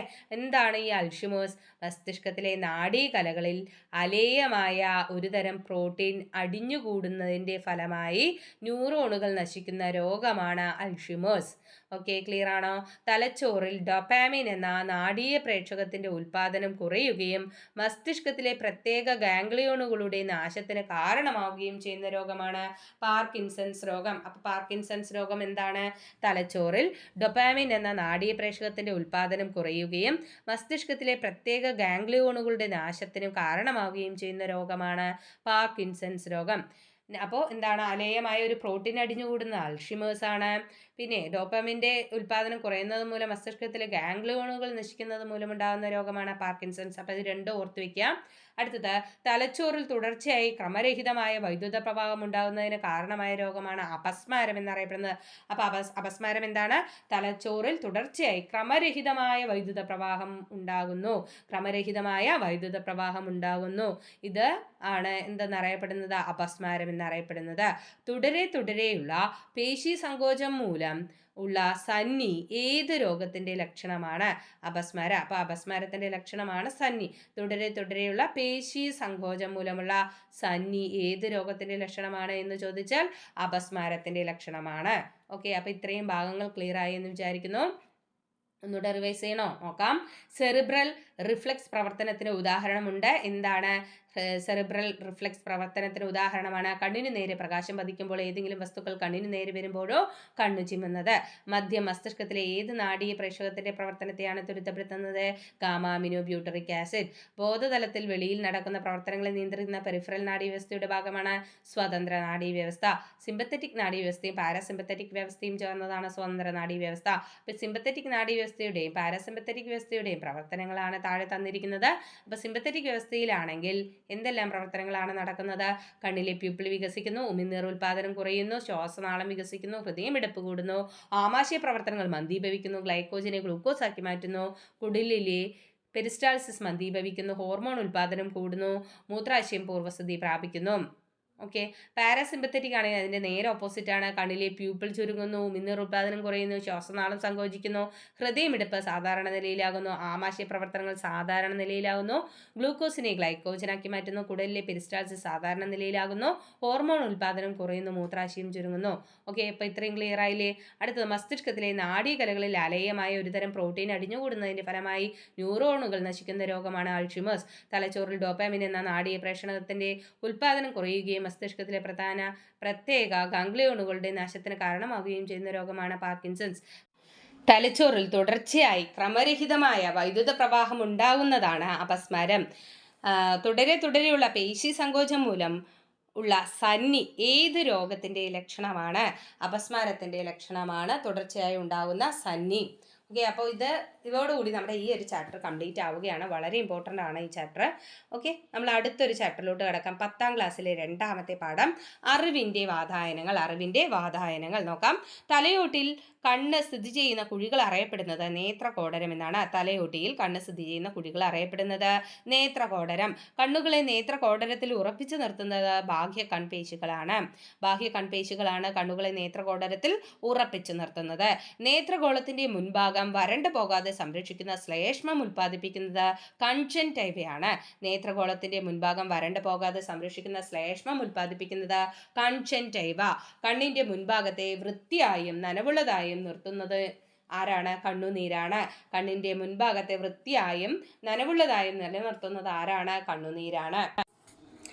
രോഗാണുക്കളെ നശിപ്പിക്കാൻ സഹായിക്കുന്ന കണ്ണുനീരിലെ എൻസൈമാണ് ലൈസോസൈം. രോഗാണുക്കളെ നശിപ്പിക്കാൻ സഹായിക്കുന്ന കണ്ണുനീരിലെ എൻസൈം ഏതാണ്? ലൈസോസൈമാണ്. കണ്ണിലെ പാളികളുടെ എണ്ണം 3. കണ്ണിലെ പാളികളുടെ എണ്ണം 3. ദൃഢപടലം, രക്തപടലം, ദൃഷ്ടിപടലം. ദൃഢപടലം, രക്തപടലം, ദൃഷ്ടിപടലം. യോജക കലകളാൽ നിർമ്മിതമായ കണ്ണിന് ദൃഢത നൽകുന്ന വെളുത്ത നിറമുള്ള ബാഹ്യപാളിയാണ് ദൃഢപടലം. അപ്പോൾ എന്താണ് ദൃഢപടലം? യോജക കലകളാൽ നിർമ്മിതമായ കണ്ണിന് ദൃഢത നൽകുന്ന വെളുത്ത നിറമുള്ള ബാഹ്യപാളിയാണ് ദൃഢപടലം. രക്തക്കുഴലുകൾ കാണപ്പെടുന്ന മധ്യപാളിയാണ് രക്തപടലം. രക്തക്കുഴലുകൾ കാണപ്പെടുന്ന മധ്യപാളിയാണ് രക്തപടലം. പ്രകാശഗ്രാഹികൾ കാണപ്പെടുന്ന ആന്തരപാളിയാണ് ദൃഷ്ടിപടലം. പ്രകാശഗ്രാഹികൾ കാണപ്പെടുന്ന ആന്തരപാളിയാണ് ദൃഷ്ടിപടലം. ദൃഢപടലത്തിന്റെ മുൻഭാഗത്തുള്ള സുതാര്യവും മുന്നോട്ട് തള്ളിയതുമായ ഭാഗമാണ് കോർണിയ. ദൃഢപടലത്തിന്റെ മുൻഭാഗത്തുള്ള സുതാര്യവും മുന്നോട്ട് തള്ളിയതുമായ ഭാഗമാണ് കോർണിയ. പ്രകാശരശ്മികളെ കണ്ണിലേക്ക് പ്രവേശിപ്പിക്കുന്ന ഭാഗമാണ് കോർണിയ. പ്രകാശരശ്മികളെ കണ്ണിലേക്ക് പ്രവേശിപ്പിക്കുന്ന ഭാഗമാണ് കോർണിയ. ദൃഢപടലത്തിന്റെ മുൻവശത്ത് കോർണിയ ഒഴികെയുള്ള ഭാഗങ്ങളെ ആവരണം ചെയ്ത് സംരക്ഷിക്കുന്ന സ്ഥലമാണ് കൺജങ്ക്റ്റൈവ. ദൃഢപടലത്തിന്റെ മുൻവശത്തെ കോർണിയ ഒഴികെയുള്ള ഭാഗങ്ങളെ ആവരണം ചെയ്ത് സംരക്ഷിക്കുന്ന സ്ഥലം ഏതാണ്? കൺജങ്ക്റ്റൈവ. ദൃഢപടലത്തിന്റെ ഭാഗങ്ങളാണ് കോർണിയ, കൺജങ്ക്റ്റൈവ എന്നിവ. ദൃഢപടലത്തിന്റെ ഭാഗങ്ങളാണ് കോർണിയ, കൺജങ്ക്റ്റൈവ. രക്തപടലത്തിന്റെ ഭാഗങ്ങളാണ് ഐറിസ്, പ്യൂപ്പിൾ, ലെൻസ്, സീലിയറി പേശികൾ. രക്തപടലത്തിന്റെ ഭാഗങ്ങൾ ഏതെല്ലാമാണ്? ഐറിസ് ഉണ്ട്, പ്യൂപ്പിൾ ഉണ്ട്, ലെൻസ് ഉണ്ട്, സീലിയറി പേശികളുണ്ട്. ഐറിസിന്റെ ഇരുണ്ട നിറത്തിന് കാരണമായ വർണ്ണവസ്തുവാണ് മെലാനിൻ. ഐറിസിന്റെ ഇരുണ്ട നിറത്തിന് കാരണമായ വർണ്ണവസ്തുവാണ് മെലാനിൻ. ഐറിസിന്റെ മധ്യഭാഗത്തുള്ള സുഷിരമാണ് പ്യൂപ്പിൾ. ഐറിസിന്റെ മധ്യഭാഗത്തുള്ള സുഷിരമാണ് പ്യൂപ്പിൾ. കണ്ണിലെ ലെൻസ് കോൺവെക്സ് ലെൻസ്. കണ്ണിലെ ലെൻസ് ഏതാണ്? കോൺവെക്സ് ലെൻസ് ആണ്. ലെൻസിനെ ചുറ്റിയുള്ള വൃത്താകൃതിയിലുള്ള പേശികളാണ് സീലിയറി പേശികൾ. ലെൻസിനെ ചുറ്റിയുള്ള വൃത്താകൃതിയിലുള്ള പേശികളാണ് സീലിയറി പേശികൾ. ലെൻസിന്റെ വക്രത ക്രമീകരിക്കാൻ സഹായിക്കുന്നത് സീലിയറി പേശികളാണ്. ലെൻസിന്റെ വക്രത ക്രമീകരിക്കാൻ സഹായിക്കുന്നത് സീലിയറി പേശികൾ. റെറ്റിനയിൽ പ്രകാശഗ്രാഹി കോശങ്ങൾ കൂടുതലായി കാണപ്പെടുന്ന ഭാഗമാണ് പീതബിന്ദു അഥവാ യെല്ലോ സ്പോട്ട്. റെറ്റിനയിൽ പ്രകാശഗ്രാഹി കോശങ്ങൾ കൂടുതലായി കാണപ്പെടുന്ന ഭാഗമാണ് പീതബിന്ദു അഥവാ യെല്ലോ സ്പോട്ട്. പ്രതിബിംബത്തിന് ഏറ്റവും തെളിമയുള്ളത് പീതബിന്ദുവിലാണ്. പ്രതിബിംബത്തിന് ഏറ്റവും തെളിമയുള്ളത് എവിടെയാണ്? പീതബിന്ദുവിലാണ്. പ്രകാശഗ്രാഹി കോശങ്ങൾ, അതായത് പ്രകാശഗ്രാഹികൾ ഇല്ലാത്തതിനാൽ കാഴ്ച സാധ്യമല്ലാത്ത ഭാഗമാണ് അന്ധബിന്ദു അഥവാ ബ്ലൈൻഡ് സ്പോട്ട്. പ്രകാശഗ്രാഹികൾ ഇല്ലാത്തതിനാൽ കാഴ്ച സാധ്യമല്ലാത്ത ഭാഗമാണ് അന്ധബിന്ദു അഥവാ ബ്ലൈൻഡ് സ്പോട്ട്. പ്രകാശഗ്രാഹി കോശങ്ങളിൽ നിന്നുള്ള ആവേഗങ്ങളെ മസ്തിഷ്കത്തിലെ കാഴ്ചയുടെ കേന്ദ്രത്തിലേക്ക് കൊണ്ടുപോകുന്നത് നേത്രനാഡിയാണ്. പ്രകാശഗ്രാഹി കോശങ്ങളിൽ നിന്നുള്ള ആവേഗങ്ങളെ മസ്തിഷ്കത്തിലെ കാഴ്ചയുടെ കേന്ദ്രത്തിലേക്ക് കൊണ്ടുപോകുന്നത് നേത്രനാഡിയാണ്. കണ്ണിലെ ദ്രവങ്ങളാണ് അക്വസ് ദ്രവവും വിട്രിയസ് ദ്രവവും. കണ്ണിലെ ദ്രവങ്ങൾ ഏതെല്ലാമാണ്? Aqueous ദ്രവവും vitreous ദ്രവവും. കോർണിയയ്ക്കും ലെൻസിനും ഇടയിൽ അക്വസ് അറയിൽ നിറഞ്ഞിരിക്കുന്ന ജലം പോലുള്ള ദ്രവമാണ് അക്വസ് ദ്രവം. കോർണിയയ്ക്കും ലെൻസിനും ഇടയിൽ അക്വസ് അറയിൽ നിറഞ്ഞിരിക്കുന്ന ജലം പോലുള്ള ദ്രവമാണ് അക്വസ് ദ്രവം. കണ്ണിലെ കലകൾക്ക് ഓക്സിജനും പോഷണവും നൽകുന്നത് അക്വസ് ദ്രവമാണ്. കണ്ണിലെ കലകൾക്ക് ഓക്സിജനും പോഷണവും നൽകുന്നത് അക്വസ് ദ്രവമാണ്. ലെൻസിനും റെറ്റിനയ്ക്കും ഇടയിലുള്ള വിട്രിയസ് അറയിൽ നിറഞ്ഞിരിക്കുന്ന ജെല്ലി പോലുള്ള ദ്രവമാണ് വിട്രിയസ് ദ്രവം. ലെൻസിനും റെറ്റിനയ്ക്കും ഇടയിലുള്ള വിട്രിയസ് അറയിൽ നിറഞ്ഞിരിക്കുന്ന ജെല്ലി പോലുള്ള ദ്രവമാണ് വിട്രിയസ് ദ്രവം. കണ്ണിന്റെ ആകൃതി നിലനിർത്താൻ സഹായിക്കുന്നത് വിട്രിയസ് ദ്രവമാണ്. കണ്ണിന്റെ ആകൃതി നിലനിർത്താൻ സഹായിക്കുന്നത് വിട്രിയസ് ദ്രവമാണ്. പ്യൂപ്പിളിന്റെ വലുപ്പം ക്രമീകരിക്കാൻ സഹായിക്കുന്ന ഐറിസിലെ പേശികളാണ് വലയപേശിയും റേഡിയൽ പേശിയും. പ്യൂപ്പിളിന്റെ വലുപ്പം ക്രമീകരിക്കാൻ സഹായിക്കുന്ന ഐറിസിലെ പേശികളാണ് വലയപേശിയും റേഡിയൽ പേശിയും. മങ്ങിയ പ്രകാശത്തിൽ പ്യൂപ്പിൾ വികസിക്കാൻ കാരണം റേഡിയൽ പേശികളുടെ സങ്കോചമാണ്. മങ്ങിയ പ്രകാശത്തിൽ പ്യൂപ്പിൾ വികസിക്കാൻ കാരണം റേഡിയൽ പേശികളുടെ സങ്കോചമാണ്. തീവ്രപ്രകാശത്തിൽ പ്യൂപ്പിൾ ചുരുങ്ങാൻ കാരണം വലയപേശികളുടെ സങ്കോചമാണ്. തീവ്രപ്രകാശത്തിൽ പ്യൂപ്പിൾ ചുരുങ്ങാൻ കാരണം വലയപേശികളുടെ സങ്കോചമാണ്. കണ്ണിൽ നിന്ന് വസ്തുവിലേക്കുള്ള അകലത്തിനനുസരിച്ച് ലെൻസിന്റെ വക്രതയിൽ മാറ്റം വരുത്തി ഫോക്കൽ ദൂരം ക്രമീകരിച്ച് പ്രതിബിംബത്തെ റെറ്റിനയിൽ തന്നെ രൂപപ്പെടുത്താനുള്ള കണ്ണിന്റെ കഴിവാണ് സമജ്ഞനക്ഷമത. എന്താണ് സമജ്ഞനക്ഷമത? കണ്ണിൽ നിന്നും വസ്തുവിലേക്കുള്ള അകലത്തിനനുസരിച്ച് ലെൻസിന്റെ വക്രതയിൽ മാറ്റം വരുത്തി ഫോക്കൽ ദൂരം ക്രമീകരിച്ച് പ്രതിബിംബത്തെ റെറ്റിനയിൽ തന്നെ രൂപപ്പെടുത്താനുള്ള കണ്ണിന്റെ കഴിവിനെയാണ് സമജ്ഞനക്ഷമത എന്ന് പറയുന്നത്. ഓക്കെ, അപ്പോൾ ഇത്രയും ഭാഗങ്ങൾ ക്ലിയർ ആയി എന്ന് വിചാരിക്കുന്നു. അപ്പോൾ നമുക്ക് ഒന്നുകൂടെ നോക്കാം. രോഗാണുക്കളെ നശിപ്പിക്കാൻ സഹായിക്കുന്ന കണ്ണുനീരിലെ എൻസൈമാണ് ലൈസോസൈം. കണ്ണിലെ പാളികൾ 3: ദൃഢപടലം, രക്തപടലം, ദൃഷ്ടിപടലം. യോജക കലകളാൽ നിർമ്മിതമായ കണ്ണിന് ദൃഢത നൽകുന്ന വെളുത്ത നിറമുള്ള ബാഹ്യപാളിയാണ് ദൃഢപടലം. രക്തക്കുഴലുകൾ കാണപ്പെടുന്ന മധ്യപാളി രക്തപടലം. പ്രകാശഗ്രാഹികൾ കാണപ്പെടുന്ന ആന്തരപാളി ദൃഷ്ടിപടലം. ദൃഷ്ടിപടലത്തിൽ മുൻഭാഗത്തുള്ള സുതാര്യവും മുന്നോട്ട് തള്ളിയതുമായ ഭാഗമാണ് കോർണിയ. പ്രകാശരശ്മികളെ കണ്ണിലേക്ക് പ്രവേശിപ്പിക്കുന്ന ഭാഗമാണ് കോർണിയ. ദൃഢപടലത്തിന്റെ മുൻവശത്ത് കോർണിയ ഒഴികെയുള്ള ഭാഗങ്ങളെ ആവരണം ചെയ്ത് സംരക്ഷിക്കുന്ന സ്ഥലമാണ് കൺജങ്ക്റ്റീവ. ദൃഢപടലത്തിന്റെ ഭാഗങ്ങൾ കോർണിയ, കൺജങ്ക്റ്റീവ. രക്തപടലത്തിന്റെ ഭാഗങ്ങളാണ് ഐറിസ്, പ്യൂപ്പിൾ, ലെൻസ്, സീലിയറി പേശികൾ. ഐറിസിന്റെ ഇരുണ്ട നിറത്തിന് കാരണമായ വർണ്ണവസ്തുവാണ് മെലാനിൻ. ഐറിസിന്റെ മധ്യഭാഗത്തുള്ള സുഷിരമാണ് പ്യൂപ്പിൾ. കണ്ണിലെ ലെൻസ് കോൺവെക്സ് ലെൻസ്. ലെൻസിനെ ചുറ്റിയുള്ള വൃത്താകൃതിയിലുള്ള പേശികളാണ് സീലിയറി പേശികൾ. ലെൻസിന്റെ വക്രത ക്രമീകരിക്കാൻ സഹായിക്കുന്നത് സീലിയറി പേശികളാണ്. റെറ്റിനയിൽ പ്രകാശഗ്രാഹി കോശങ്ങൾ കൂടുതലായി കാണപ്പെടുന്ന ഭാഗമാണ് പീതബിന്ദു അഥവാ യെല്ലോ സ്പോട്ട്. പ്രതിബിംബത്തിന് ഏറ്റവും തെളിമയുള്ളത് പീതബിന്ദുവിലാണ്. പ്രകാശഗ്രാഹികൾ ഇല്ലാത്തതിനാൽ കാഴ്ച സാധ്യമല്ലാത്ത ഭാഗമാണ് അന്ധബിന്ദു അഥവാ ബ്ലൈൻഡ് സ്പോട്ട്. പ്രകാശഗ്രാഹി കോശങ്ങളിൽ നിന്നുള്ള ആവേഗങ്ങളെ മസ്തിഷ്കത്തിലേക്കുള്ള കാഴ്ചയുടെ കേന്ദ്രത്തിലേക്ക് കൊണ്ടുപോകുന്ന നാഡിയാണ് നേത്രനാഡി. കണ്ണിലെ ദ്രവങ്ങളാണ് അക്വസ് ദ്രവം, വിട്രിയസ് ദ്രവം എന്നിവ. കോർണിയയ്ക്കും ലെൻസിനും ഇടയിൽ അക്വസ് അറയിൽ നിറഞ്ഞിരിക്കുന്ന ജലം പോലുള്ള ദ്രവമാണ് അക്വസ് ദ്രവം. കണ്ണിലെ കലകൾക്ക് ഓക്സിജനും പോഷണവും നൽകുന്നത് അക്വസ് ദ്രവമാണ്. ലെൻസിനും റെറ്റിനയ്ക്കും ഇടയിലുള്ള വിട്രിയസ് അറയിൽ നിറഞ്ഞിരിക്കുന്ന ജെല്ലി പോലുള്ള ദ്രവമാണ് വിട്രിയസ് ദ്രവം. കണ്ണിന്റെ ആകൃതി നിലനിർത്താൻ സഹായിക്കുന്ന സഹായിക്കുന്നത് വിട്രിയസ് ദ്രവമാണ്. പ്യൂപ്പിളിന്റെ വലുപ്പം ക്രമീകരിക്കാൻ സഹായിക്കുന്ന ഐറിസിലെ പേശികളാണ് വലയപേശിയും റേഡിയൽ പേശിയും. മങ്ങിയ പ്രകാശത്തിൽ പ്യൂപ്പിൾ വികസിക്കാൻ കാരണം റേഡിയൽ പേശികളുടെ സങ്കോചമാണ്. തീവ്രപ്രകാശത്തിൽ പ്യൂപ്പിൾ ചുരുങ്ങാൻ കാരണം വലയപേശികളുടെ സങ്കോചം. കണ്ണിൽ നിന്ന് വസ്തുവിലേക്കുള്ള അകലത്തിനനുസരിച്ച് ലെൻസിന്റെ വക്രതയിൽ മാറ്റം വരുത്തി ഫോക്കൽ ദൂരം ക്രമീകരിച്ച് പ്രതിബിംബത്തെ റെറ്റിനയിൽ തന്നെ രൂപപ്പെടുത്താനുള്ള കണ്ണിന്റെ കഴിവാണ് സമജ്ഞനക്ഷമത. ഓക്കെ, ഇത്രയും ഭാഗം ക്ലിയർ ആയി എന്ന് വിചാരിക്കുന്നു. അടുത്ത് നോക്കാം. റെറ്റിനയിലെ പ്രകാശഗ്രാഹി കോശങ്ങളാണ് റോഡ് കോശങ്ങൾ, കോൺ കോശങ്ങൾ എന്നിവ. റെറ്റിനയിലെ പ്രകാശഗ്രാഹി കോശങ്ങളാണ് റോഡ് കോശങ്ങളും കോൺ കോശങ്ങളും. റോഡ് കോശങ്ങൾ കോൺ കോശങ്ങളെക്കാൾ എണ്ണത്തിൽ കൂടുതലാണ്. അപ്പോൾ എണ്ണം കൂടുതൽ ഏതാണ്? റോഡ് കോശങ്ങൾ അല്ലേ. റോഡ് കോശങ്ങൾ കോൺ കോശങ്ങളെക്കാൾ എണ്ണത്തിൽ കൂടുതലാണ്. റോഡ് കോശങ്ങളിൽ കാണപ്പെടുന്ന വർണ്ണകമാണ് റെഡോപ്സിൻ. ഏതാണ്? റെഡോപ്സിൻ ആണ് റോഡ് കോശങ്ങളിൽ കാണപ്പെടുന്ന വർണ്ണകം. ഓപ്സിൻ എന്ന പ്രോട്ടീനും വിറ്റാമിൻ എയിൽ നിന്നുണ്ടാകുന്ന റെറ്റിനാൽ എന്ന പദാർത്ഥവും ചേർന്നുണ്ടാകുന്ന വർണ്ണകങ്ങളാണ് റോഡോപ്സിനും ഫോട്ടോപ്സിനും. ഓപ്സിൻ എന്ന പ്രോട്ടീനും വിറ്റാമിൻ എയിൽ നിന്നുണ്ടാകുന്ന റെറ്റിനാൽ എന്ന പദാർത്ഥവും ചേർന്നുണ്ടാകുന്ന വർണ്ണകങ്ങളാണ് റോഡോപ്സിനും ഫോട്ടോപ്സിനും. മങ്ങിയ പ്രകാശത്തിൽ പോലും കാഴ്ച സാധ്യമാകുന്ന കോശങ്ങളാണ് റോഡ് കോശങ്ങൾ. മങ്ങിയ പ്രകാശത്തിൽ പോലും കാഴ്ച സാധ്യമാക്കുന്ന കോശങ്ങളാണ് റോഡ് കോശങ്ങൾ. റോഡ് കോശങ്ങൾക്ക് നിറങ്ങൾ തിരിച്ചറിയാനുള്ള കഴിവില്ല. റോഡ് കോശങ്ങൾക്ക് നിറങ്ങൾ തിരിച്ചറിയാനുള്ള കഴിവില്ല. കോൺ കോശങ്ങളിൽ അടങ്ങിയിരിക്കുന്ന വർണ്ണകമാണ് ഫോട്ടോപ്സിൻ. കോൺ കോശങ്ങളിൽ അടങ്ങിയിരിക്കുന്ന വർണ്ണകമാണ് ഫോട്ടോപ്സിൻ അഥവാ അയഡോപ്സിൻ. അയഡോപ്സിൻ എന്നറിയപ്പെടുന്നത് ഫോട്ടോപ്സിൻ ആണ്.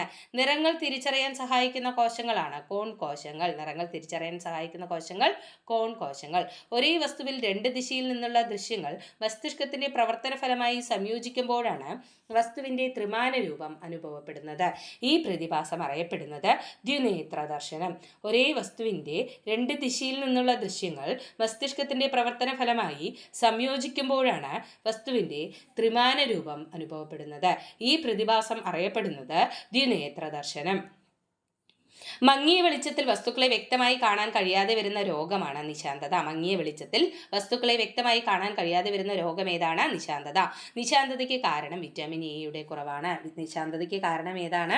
വിറ്റാമിൻ എയുടെ കുറവാണ്. വിറ്റാമിൻ എയുടെ തുടർച്ചയായ അഭാവം മൂലം നേത്രാവരണവും കോർണിയയും വരണ്ട് കോർണിയ അതാര്യമായി തീരുന്ന അവസ്ഥയാണ് സിറോഫ്താൽമിയ.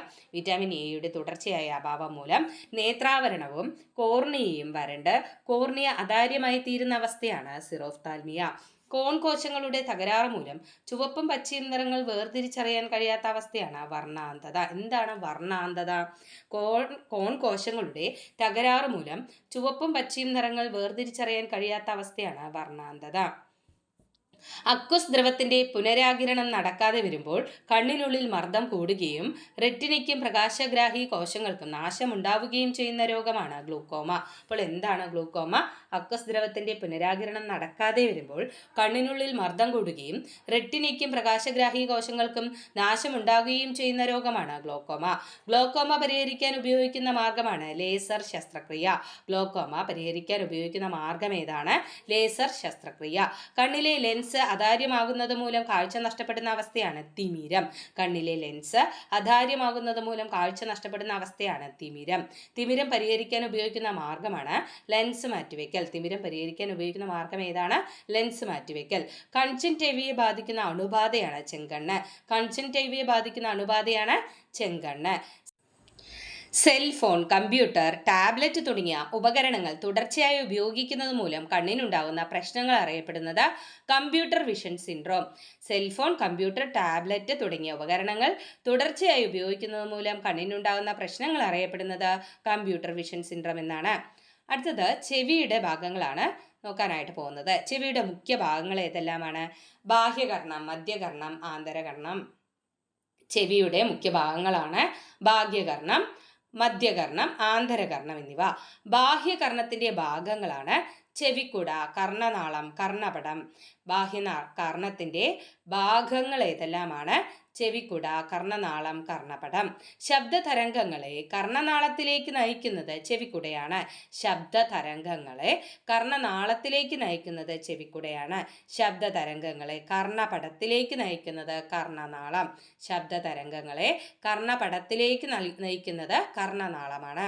ചെവിയിലേക്ക് പ്രവേശിക്കുന്ന പൊടിപടലങ്ങളെയും രോഗാണുക്കളെയും തടയുന്നത് കർണനാളത്തിലെ മെഴുകും രോമങ്ങളുമാണ്. ചെവിയിലേക്ക് പ്രവേശിക്കുന്ന പൊടിപടലങ്ങളെയും രോഗാണുക്കളെയും തടയുന്നത് കർണനാളത്തിലെ മെഴുകും രോമങ്ങളുമാണ്. മധ്യകർണത്തെ ബാഹ്യകർണത്തിൽ നിന്നും വേർതിരിക്കുന്ന വൃത്താകൃതിയിലുള്ള നേർത്ത സ്തരമാണ് കർണപടം. മധ്യകർണത്തെ ബാഹ്യകർണത്തിൽ നിന്നും വേർതിരിക്കുന്ന വൃത്താകൃതിയിലുള്ള നേർത്ത സ്തരമാണ് കർണപടം. ഓക്കെ, ഇത്രയും ഭാഗം ക്ലിയർ ആയി എന്ന് വിചാരിക്കുന്നു. ഓക്കെ, ഒന്നുകൂടെ റിവൈസ് ചെയ്യാം. നോക്കാം. റെറ്റിനയിലെ പ്രകാശഗ്രാഹികളാണ് റോഡ് കോശങ്ങളും കോൺ കോശങ്ങളും. റോഡ് കോശങ്ങൾ കോൺ കോശങ്ങളെക്കാൾ എണ്ണത്തിൽ കൂടുതലാണ്. റോഡ് കോശങ്ങൾ കാണപ്പെടുന്ന വർണ്ണകമാണ് റോഡോപ്സിൻ. ഓപ്സിൻ എന്ന പ്രോട്ടീൻ വിറ്റാമിൻ എയിൽ നിന്നുണ്ടാകുന്ന റെറ്റിനാൽ എന്ന പദാർത്ഥവും ചേർന്നുണ്ടാകുന്ന വർണ്ണങ്ങളാണ് റോഡോപ്സിനും ഫോട്ടോപ്സിനും. മങ്ങിയ പ്രകാശത്തിൽ പോലും കാഴ്ച സാധ്യമാക്കുന്ന കോശങ്ങളാണ് റോഡ് കോശങ്ങൾ. റോഡ് കോശങ്ങൾക്ക് നിറങ്ങൾ തിരിച്ചറിയാനുള്ള കഴിവില്ല. കോൺ കോശങ്ങളിൽ അടങ്ങിയിരിക്കുന്ന വർണ്ണകമാണ് ഫോട്ടോപ്സിൻ അഥവാ അഡോപ്സിൻ. അഡോപ്സിൻ എന്നറിയപ്പെടുന്നത് ഫോട്ടോപ്സിൻ ആണ്. നിറങ്ങൾ തിരിച്ചറിയാൻ സഹായിക്കുന്ന കോശങ്ങളാണ് കോൺ കോശങ്ങൾ. ഒരേ വസ്തുവിന്റെ രണ്ട് ദിശയിൽ നിന്നുള്ള ദൃശ്യങ്ങൾ മസ്തിഷ്കത്തിന്റെ പ്രവർത്തന ഫലമായി സംയോജിക്കുമ്പോഴാണ് വസ്തുവിന്റെ ത്രിമാന രൂപം അനുഭവപ്പെടുന്നത്. ഈ പ്രതിഭാസം അറിയപ്പെടുന്നത് ദ്വിനേത്ര ദർശനം. മങ്ങിയ വെളിച്ചത്തിൽ വസ്തുക്കളെ വ്യക്തമായി കാണാൻ കഴിയാതെ വരുന്ന രോഗമാണ് നിശാന്തത. നിശാന്തതയ്ക്ക് കാരണം വൈറ്റമിൻ എയുടെ കുറവാണ്. വിറ്റാമിൻ എയുടെ തുടർച്ചയായ അഭാവം മൂലം നേത്രാവരണവും കോർണിയയും വറ്റിവരണ്ട് അതാര്യമായി തീരുന്ന അവസ്ഥയാണ് സിറോഫ്താൽമിയ. കോൺ കോശങ്ങളുടെ തകരാറ് മൂലം ചുവപ്പും പച്ചയും നിറങ്ങൾ വേർതിരിച്ചറിയാൻ കഴിയാത്ത അവസ്ഥയാണ് വർണ്ണാന്തത. അക്വസ് ദ്രവത്തിന്റെ പുനരാഗിരണം നടക്കാതെ വരുമ്പോൾ കണ്ണിനുള്ളിൽ മർദ്ദം കൂടുകയും റെറ്റിനയും പ്രകാശഗ്രാഹി കോശങ്ങൾക്ക് നാശമുണ്ടാവുകയും ചെയ്യുന്ന രോഗമാണ് ഗ്ലോക്കോമ. ഗ്ലോക്കോമ പരിഹരിക്കാൻ ഉപയോഗിക്കുന്ന മാർഗമാണ് ലേസർ ശസ്ത്രക്രിയ. കണ്ണിലെ ലെൻസ് അതാര്യമാകുന്നത് മൂലം കാഴ്ച നഷ്ടപ്പെടുന്ന അവസ്ഥയാണ് തിമിരം. തിമിരം പരിഹരിക്കാൻ ഉപയോഗിക്കുന്ന മാർഗം ലെൻസ് മാറ്റിവെക്കൽ. കൺജങ്ക്റ്റിവയെ ബാധിക്കുന്ന അണുബാധയാണ് ചെങ്കണ്ണ്. സെൽഫോൺ, കമ്പ്യൂട്ടർ, ടാബ്ലറ്റ് തുടങ്ങിയ ഉപകരണങ്ങൾ തുടർച്ചയായി ഉപയോഗിക്കുന്നത് മൂലം കണ്ണിനുണ്ടാകുന്ന പ്രശ്നങ്ങൾ അറിയപ്പെടുന്നത് കമ്പ്യൂട്ടർ വിഷൻ സിൻഡ്രോം എന്നാണ്. അടുത്ത ചെവിയുടെ മുഖ്യ ഭാഗങ്ങൾ ബാഹ്യകർണം, മധ്യകർണം, ആന്തരകർണം. ബാഹ്യകർണത്തിന്റെ ഭാഗങ്ങളാണ് ചെവിക്കുട, കർണനാളം, കർണപടം. ശബ്ദതരംഗങ്ങളെ കർണനാളത്തിലേക്ക് നയിക്കുന്നത് ചെവിക്കുടയാണ്. ശബ്ദതരംഗങ്ങളെ കർണപടത്തിലേക്ക് നയിക്കുന്നത് കർണനാളമാണ്. ചെവിയിലേക്ക് പ്രവേശിക്കുന്ന പൊടിപടലങ്ങളെയും രോഗാണുക്കളെയും തടയുന്നത് കർണനാളത്തിലെ മെഴുകും രോമങ്ങളുമാണ്. മധ്യകർണത്തെ ബാഹ്യകർണത്തിൽ നിന്ന് വേർതിരിക്കുന്ന വൃത്താകൃതിയിലുള്ള നേർത്ത സ്തരമാണ് കർണപടം.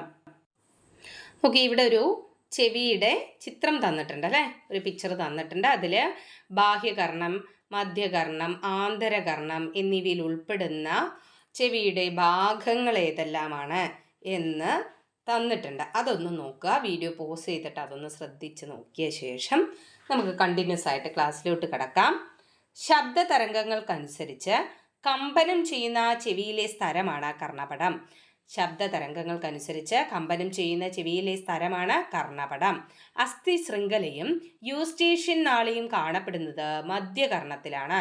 അസ്ഥി ശൃംഖലയും യൂസ്റ്റേഷ്യൻ നാളിയും കാണപ്പെടുന്നത് മധ്യകർണത്തിലാണ്. കർണപടത്തിന്റെ കമ്പനങ്ങളെ വർദ്ധിപ്പിച്ച് ആന്തരകർണത്തിൽ എത്തിക്കുന്നത് അസ്ഥി ശൃംഖലയാണ്. കർണപടത്തിന്റെ കമ്പനങ്ങളെ വർദ്ധിപ്പിച്ച് ആന്തരകർണത്തിൽ എത്തിക്കുന്നത് അസ്ഥി ശൃംഖലയാണ്. മധ്യകർണത്തെ ഗ്രസനിയുമായി ബന്ധിപ്പിക്കുന്ന നാളിയാണ് യൂസ്റ്റേഷ്യൻ നാളി. മധ്യകർണത്തെ ഗ്രസനിയുമായി ബന്ധിപ്പിക്കുന്ന നാളിയാണ് യൂസ്റ്റേഷ്യൻ നാളി. കർണപടത്തിന്റെ ഇരുവശത്തെയും മർദ്ദം തുല്യമാക്കി കർണപടത്തെ സംരക്ഷിക്കുന്നത് യൂസ്റ്റേഷ്യൻ നാളിയാണ്. കർണപടത്തിന്റെ ഇരുവശത്തെയും മർദ്ദം തുല്യമാക്കി കർണപടത്തെ സംരക്ഷിക്കുന്നത് ആരാണ്? യൂസ്റ്റേഷ്യൻ നാളിയാണ്. മധ്യകർണത്തിലെ പ്രധാന അസ്ഥികളാണ് മാലിയസ്, ഇൻകസ്, സ്റ്റേപ്പീസ് എന്നിവ. അപ്പോൾ മധ്യകർണത്തിലാണ് എന്ത് സ്ഥിതി ചെയ്യുന്നത്? ഈ 3 പ്രധാന അസ്ഥികളുള്ളത് അല്ലേ. ഏതൊക്കെയാണ്? Malleus, incus, stapes.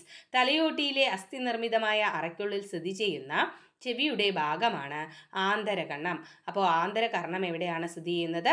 തലയോട്ടിയിലെ അസ്ഥി നിർമ്മിതമായ അറയ്ക്കുള്ളിലാണ് ആന്തരകർണം സ്ഥിതി ചെയ്യുന്നത്.